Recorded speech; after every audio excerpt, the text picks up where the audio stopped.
السلام علیکم پائن اجمل جامی آفیشیل میں خوش آمدید۔ آج سوموار ہے 18 اگست 2025 جب یہ خاکسر آپ سے مخاطب اور یہ ناچیز کا یوٹیوب چینل اجمل جامی آفیشیل ہے۔ تین بڑی اہم چیزیں ہیں جو آج آپ کی خدمت میں پیش کرنی ہیں۔ ایک تو مسلسل میں سہیل وڑائی صاحب کے کالم پر نظر رکھے ہوئے ہوں، کیونکہ آپ سے میں نے عرض کی تھی کہ جو ان کی ملاقات ہوئی ہے فیلڈ مارشل سے برسلز میں 2 گھنٹے کی، اس دن جو مضمون لکھا گیا تھا وہ ایک سرخی تھی۔ فالو اپ میں ان کے جو بھی کالم آئیں گے آنے والے چند دنوں میں، وہ اصل میں اس ملاقات میں کن موضوعات پر اظہار خیال ہوا اس پر مبنی ہوں گے، اور وہ جو میں نے عرض کی ناقص رائے کے طور پر بات، وہ اب ان کے ہر نئے کالم میں اس کی تصدیق ہو رہی ہے۔ آج انہوں نے کیا لکھا ہے اور کیا پیغام دیا ہے وہ اہم ہے۔ ساتھ کل میں نے ذکر کیا تھا ماریا بی صاحبہ کا، معروف فیشن ڈیزائنر، اور جو لاہور میں ٹرانسجینڈرز کی ایک بڑی پارٹی ہوئی جس کے اوپر پرچہ درج ہوا تھا، تو کل میں نے اس کی تفصیل آپ سے ڈسکس کی، لیکن پھر کیا ہوا، وہ پرچہ اڑ گیا۔ کیسے، کیوں، صورتحال ہے کیا، نوٹس کیوں نہ لیا مجسٹریٹ نے اور حکومت نے، اب حکومت کیا کرنے جا رہی ہے وہ بھی، اور کچھ وہ ڈکی بھائی یا ڈکی بھائی والی کہانی بھی منظر عام پر ہے کہ جوا کھیلتے تھے موصوف آن لائن، اس لیے شاید پکڑے گئے ہیں۔ اور پھر آپ نے دیکھا ہوگا کہ بلوچستان میں بڑی دہشت گردی کی کارروائی تھی 14 اگست کو، ایک پروفیسر جو ہے جو تعلیم دیتا تھا مطالعہ پاکستان کے نام پر، وہ پکڑا گیا، اس کا اعترافی بیان بھی آپ نے دیکھ لیا۔ ان موضوعات کو میں بعد میں ڈسکس کروں گا، پہلے دیتا ہوں آپ کو خبر، کیونکہ آپ کہتے ہیں جی پہلے خبر دیا کریں، ہم آپ کو 15-20 منٹ نہیں سن سکتے۔ مہربانی جناب آپ کی خبر جو 3 دن سے میں آپ سے ڈسکس کر رہا ہوں کہ 26ویں آئینی ترمیم کے ذریعے جس طرح سے عدلیہ یا پی ٹی آئی کا حساب کتاب کٹ ٹو شارٹ کیا گیا تھا یا مکو ٹھپا گیا تھا، تو میں آپ سے عرض کر رہا تھا کہ 27ویں ترمیم بھی پریٹی مچ ان دی پائپ لائن ہے۔ اس کے باوجود کہ حکومتی وزراء کل کی تاریخ تک ٹی وی پہ آ کے یہ کہہ رہے ہیں کہ نہیں ابھی اس کا کوئی پلان نہیں ہے۔ ہم نے ہی اپنے ویلاگ میں عرض کیا تھا کہ یہ بارس کے الیکشن ہو جائیں پھر آپ دیکھیں گے اس پہ گفتگو ہو رہی ہوگی۔ آج جو خبر آپ کو دینے لگا ہوں وہ کوئی ڈھکی چھپی یا بہت خفیہ معاملہ نہیں ہے، وہ ایک عرصے سے زیر بحث رہتی ہے کہ 27ویں ترمیم اگر آئی تو اس کے ساتھ ایک اور پلان ہے جو متعارف کروانے کی خواہش ہے۔ ملک کے اس وطن عزیز کے 4 انتظامی بنیادی یونٹ ہیں، پھر ساتھ جی بی بھی آ جاتا ہے اور آزاد کشمیر بھی آ جاتا ہے، تو یہ 4 صوبوں کو مزید 8، 10 یا 12 صوبوں میں انتظامی یونٹس میں تقسیم کرنے کا منصوبہ ہے۔ سب سے پہلے اس کی جو مدرجات ہیں وہ بیان اس سے پہلے کہ میں کروں، یہ جب بھی کوئی نیا سیٹ اپ آتا ہے تو جو بھی آرمی چیف آتا ہے، جو بھی حکومت آتی ہے، یہ جو بھی ہائبرڈ نظام آتا ہے، چاہے وہ مارشل لاء کا ہو یا ہائبرڈ نظام ہو ملک میں، ان سب کی خواہش ہوتی ہے کہ یہ انتظامی یونٹس بنائے جائیں، چھوٹے صوبے بنائے جائیں۔ یہ کوئی نیا فارمولہ نہیں ہے، ایک بہت پرانی سوچ ہے۔ پوری دنیا میں ممالک کو کامیابی سے اگر چلایا جاتا ہے تو اس کے انتظامی یونٹ بنائے جاتے ہیں۔ مثال کے طور پر اگر آپ صرف ترکی کو دیکھ لیں تو وہاں پہ 81 صوبے ہیں، تو 8.5-9 کروڑ آبادی ہوگی۔ ہمارے ہمسائے افغانستان اور ایران کو اگر آپ دیکھ لیں تو وہاں پہ ایران میں 31 صوبے ہیں، آبادی ہم سے کم ہے، 9 کروڑ کے قریب آبادی ہے۔ تو پاکستان دنیا کی واحد ریاست ہے جہاں آبادی 25 کروڑ ہے اور صوبے صرف 4 ہیں۔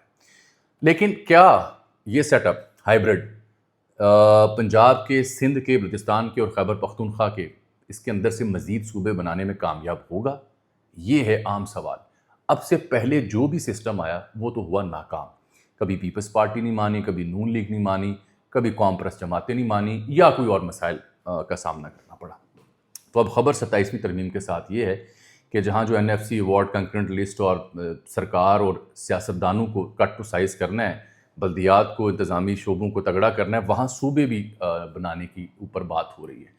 میری خبر یہ ہے کہ اس سلسلے میں ذمہ دار لوگ جو ہیں وہ مختلف ٹی وی چینلز کے جو ذمہ دار ہیں ان کو اس سیٹ اپ میں بریفنگ دی جا چکی ہے۔ ماضی میں بھی جنرل باجوہ کے دور میں بھی بریفنگ دی گئی، اس سے پہلے جنرل کینی کے دور میں بھی ایسے پلان، ایسے تھنک ٹینکس موجود تھے، اور ہمارے یہاں کچھ ایسے ٹی وی چینلز ہیں جو اس کاز کو سنجیدگی سے آگے لے کے جانا چاہتے ہیں اور اس کو بحث بھی وہ کرتے ہیں۔ تو اب ایک بار پھر سے پچھلے چند ہفتوں کے دوران ٹی وی چینلز کے ذمہ داران کو بریفنگز دی گئی ہیں، نامور تجزیہ نگاروں کو بریفنگز دی گئی ہیں، سسٹم کے اندر موجود تھنک ٹینکس نے فائلیں تیار کر لی ہیں کہ 4 صوبوں سے سسٹم نہیں چل رہا تو اس کو 8، 10 یا 12 صوبوں میں تقسیم کرنا ہے۔ خد و خال یہ ہے کہ سندھ میں 2 یا 3 صوبے ہو جائیں گے، کراچی، ملیر، حیدرآباد اور جو جڑی شہری آبادی ہے اس پہ مبنی، اور ایک اندرون سندھ کا یا اس طرح کی کوئی اور یونٹ بن سکتی ہے۔ پنجاب میں خبر ہے کہ سینٹرل پنجاب اور پھر اوپر والا پنجاب جو ہے اور پھر ساؤتھ پنجاب یہ بن سکتا ہے۔ اور بلوچستان میں 3 ہیں جہاں پہ تجویز کے طور پر کہ گوادر ایک اکائی بن سکتی ہے، کوئٹہ اور پھر ایک سینٹر میں ایک یونٹ بن سکتا ہے. سو از the case with Khyber Pakhtunkhwa جہاں پہ ہزارہ کے بارے میں تو آلریڈی قرارداد پاس ہوئی ہے. تو پشاور ایک مرکزی جگہ بن جائے گی اور ایک پھر جنوبی صوبہ جو ہنگو کرک اور ڈی خان پر مبنی ہوگا. یہ ایک تجویز ہے، تجویز کی سطح پر یہ پلان ہے. اس کے اوپر عمل درآمد انتہائی مشکل ہوگا. اس کی دلیل یہ دی جا رہی ہے کہ ایک پورا صوبہ پنجاب 12-13 کروڑ کا آبادی اور رحیم یار خان سے کوئی شخص چلے اگر تو لاہور پہنچتے پہنچتے دن پورا ختم ہو جاتا ہے. کوئی شخص بیمار ہو یا کسی شخص نے انصاف لینا ہو تو کہا جاتا ہے کہ انہوں لاہور لے جاؤ، اور رحیم یار خان والا بندہ اٹھ کے جب لاہور آتا ہے تو پورا دن اس کا ضائع ہو جاتا ہے. پوری دنیا میں چھوٹے یونٹس بنا کے وسائل کی تقسیم، انتظامی تقسیم، سرمایہ کی تقسیم، حکومت کی تقسیم، اس کو بہتر کیا جاتا ہے. اس کی مخالفت میں دلیل یہ ہے کہ جی آپ نے زیادہ صوبے بنائے تو آپ اصل میں ایلیٹ اور اشرافیہ کی بندر بانٹ کریں گے، وہی جا کے نئے صوبوں میں بیٹھ جائیں گے. لیکن جہاں میرٹ پہ لیٹ سے اگر لاہور میں کوئی 2-4 لوگ بھرتی ہو جاتے ہیں تو اندازہ کیجئے اگر وہی باقی صوبوں میں بھی میرٹ 2-4 لوگوں کا بنتا گیا تو ایٹ لیسٹ کسی حد تک میرٹ تو پرویل کرے گا نا، چاہے اشرافیہ جتنی بھی ملک کے وسائل پہ حکمرانی کرنے کا سوچے. پھر ایک اور فائدہ یہ ہے کہ یہ جو وراثتی لیگیسی ہے، جیسے نون لیگ کے ہاں آپ دیکھ رہے ہیں، جیسے پیپلز پارٹی کے ہاں آپ دیکھ رہے ہیں، تو نئے صوبے اگر بنیں گے تو ظاہری بات ہے نئی قیادت بھی آئے گی، چاہے اسی جماعت میں سے آئے. تو وہ جو خاندانی طور پر ہمارے اوپر تھوپے گئے لوگ ہیں کہ انہوں نے حکمران رہنا ہے یا ان کے بچوں نے رہنا ہے، وہ تاثر بھی زائل ہونا شروع ہو جائے گا.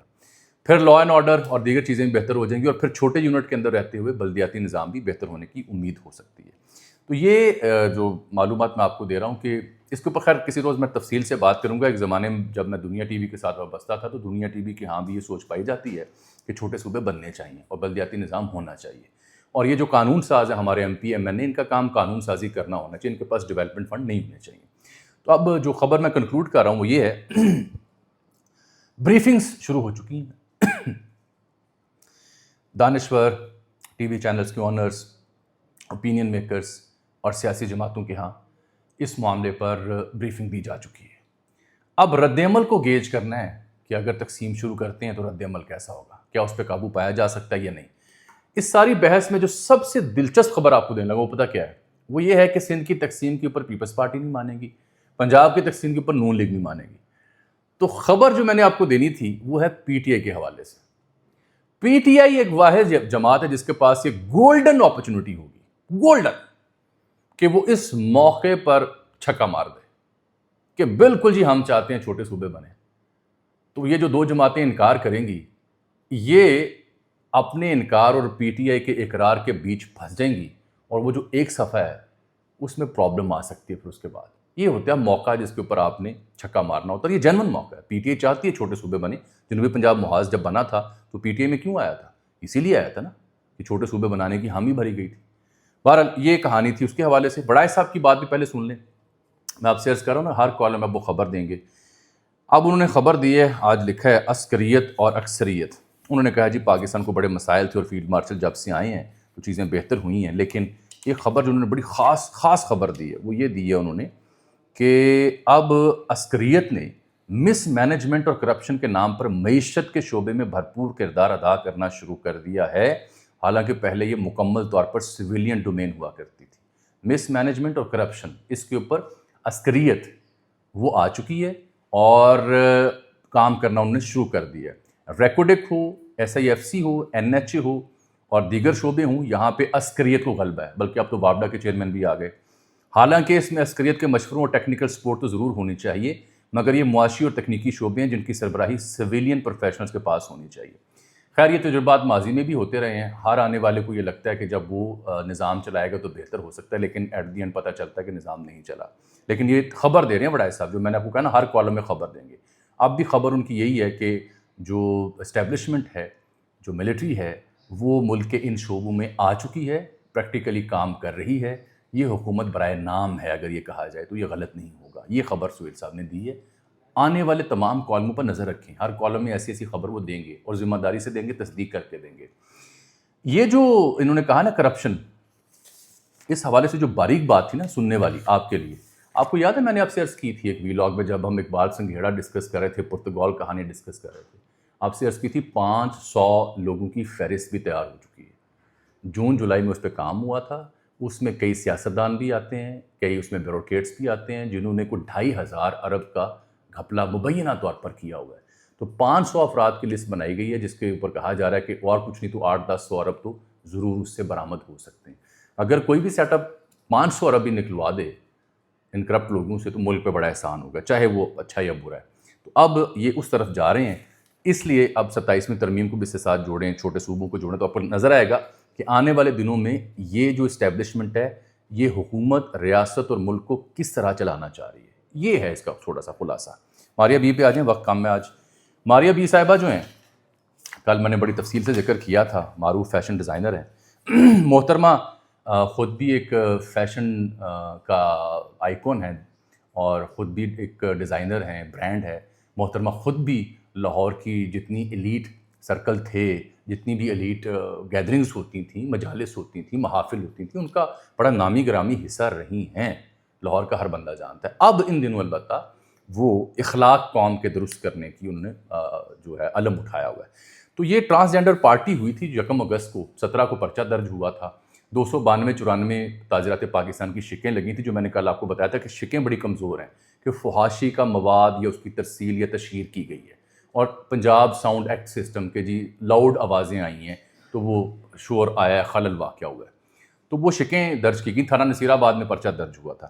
تو کل رات ہی مجھے پتہ چل گیا تھا کہ یہ جب مجسٹریٹ کے پاس معاملہ پہنچا ڈیوٹی مجسٹریٹ کے مطابق، تو 24 گھنٹے کے اندر اسے پیش کیا گیا، 6 لوگ پکڑے گئے تھے، 50-60 نامزد تھے، تو 10 روزہ جسمانی ریمانڈ طلب کیا تھا پولیس نے، لیکن عدالت نے ملزمان کو مقدمے سے ڈسچارج کرنے کا حکم دے دیا ہے، اور پولیس نے وہ جو ویڈیو تھی قابل اعتراض اس کی USB عدالت میں پیش کی تھی، لیکن جو مجسٹریٹ ہیں انہوں نے کہا جی پولیس ایسا کوئی ریکارڈ پیش نہیں کر سکی جو گرفتار ملزمان پر عائد کی گئی دفعات کے تحت انہیں قصوروار ٹھہرائے۔ وہ جو دفعات درج کی گئی تھی نا وہ ماڑی اور کمزور تھی، اور وہ جو ویڈیو آئی تھی اس کی تشہیر میرے تک اور آپ تک تو پہنچی تب تھی جب ماریہ بی صاحبہ نے وہ ویڈیو لگائی تھی، اس سے پہلے تو مجھے اور آپ کو پتہ نہیں تھا وہ کیا ہو رہا وہاں پہ۔ اچھا، کل میں نے ذکر کیا تھا وہ جوائلینڈ نامی مووی کا، تو وہ سائم صاحب ہیں کوئی، ان کی پروڈیوس کردہ مووی ہے، سرمد کھوسٹ اس میں ایک ڈائریکٹر ضرور ہیں یا ایک پروڈیوسر ضرور ہیں، لیکن وہ سائم صاحب نے پروڈیوس کی ہوئی ہے، دنیا بھر میں اس کی مختلف جگہوں پہ نمائش ہو چکی ہے، اسلام آباد میں بھی ہو چکی ہے، کئی ایمبیسیوں میں بھی ہو چکی ہے، پنجاب میں البتہ اس کی پرائیویٹ اسکرین پر بین لگا دیا گیا ہے۔ جو ماریہ بی صاحبہ کہہ رہی تھیں کہ اس سے ٹرانسجینڈر اور فحاشی کو فروغ مل رہا ہے، وہ مووی کے بارے میں نے پڑھا ہے، سلسلہ کچھ کسی حد تک ملتا ہے اس سے، لیکن فرق ہے، کہانی کچھ اور ہے اس مووی کی، وہ اس کو پتہ نہیں کیوں ساتھ نتھی کر رہی تھی۔ اور کل بھی کچھ صحافی دوستوں نے اعتراض کیا، آج بھی کیا، کہ ماریہ بی صاحبہ نے وہ ویڈیو وائرل کیوں کی، اگر تھا کچھ ایسا تو پولیس اسٹیشن چلی جاتی کہ یہ مجھے اس سے تکلیف ہوئی ہے۔ اب وہ چونکہ انہوں نے ویڈیو وہ پرچہ اڑا دیا ہے، اب وہ کر یہ رہے ہیں کہ جی یہ اب آگے جائیں گے دوسری کورٹ میں اور کہیں گے جی کہ ہمیں اس پہ کارروائی کرنے دی جائے، کیونکہ سیشن کورٹ میں اب انہوں نے اپیل دائر کرنے کا فیصلہ کیا ہے۔ وہ جو ڈکی بائی کی کہانی میں نے سنائی تھی، یہ لوگ ٹک ٹاک ہوں یا دیگر ایپس ہوں وہاں پہ عجیب و غریب کام کرتے ہیں، بچے بڑا متاثر ہو رہے ہیں ان سے، بچوں کے ذہن میں وائرل ہونے کا خیال آتا ہے، بچے بھی دن دگنی رات چگنی ترقی کرنا چاہتے ہیں، پڑھنے کی بجائے AI سیکھنے کی بجائے، ٹیکنالوجی سیکھنے کی بجائے، ویب یا سافٹ ویئر سیکھنے کی بجائے بچوں کے ذہن میں آتا ہے کہ ہم بھی ڈکی بھائی جیسے مشہور ٹک ٹاکر یا یوٹیوب سٹار بن سکتے ہیں۔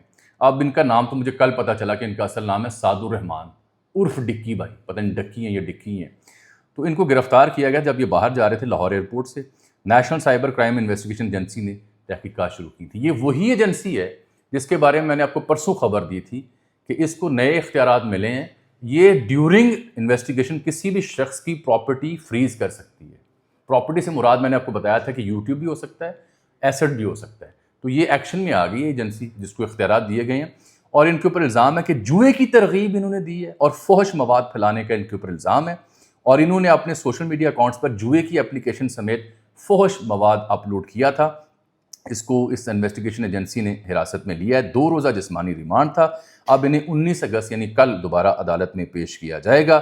ڈکی بھائی کی جانب سے زین علی قریشی ایڈوکیٹ ہیں جو پیش ہوں گے۔ یہ اپریل کے مہینے میں بھی ڈکی بھائی کی کرتوت سن لیں، دوران ڈرائیونگ خطرناک اسٹنٹ کیا تھا انہوں نے، مقدمہ درج ہوا تھا اور پھر ضمانت ان کی منظور ہوئی تھی۔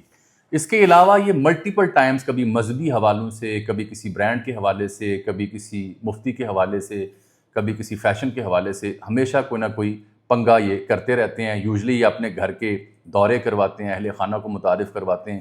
گفتگو میں نے ان کی دیکھی سنی. اگر آپ اس میں سے کچھ سیکھتے ہیں تو مجھے بتا دیں کہ اس میں سے ایسا ہے کیا جو ملینز میں لوگ دیکھتے ہیں.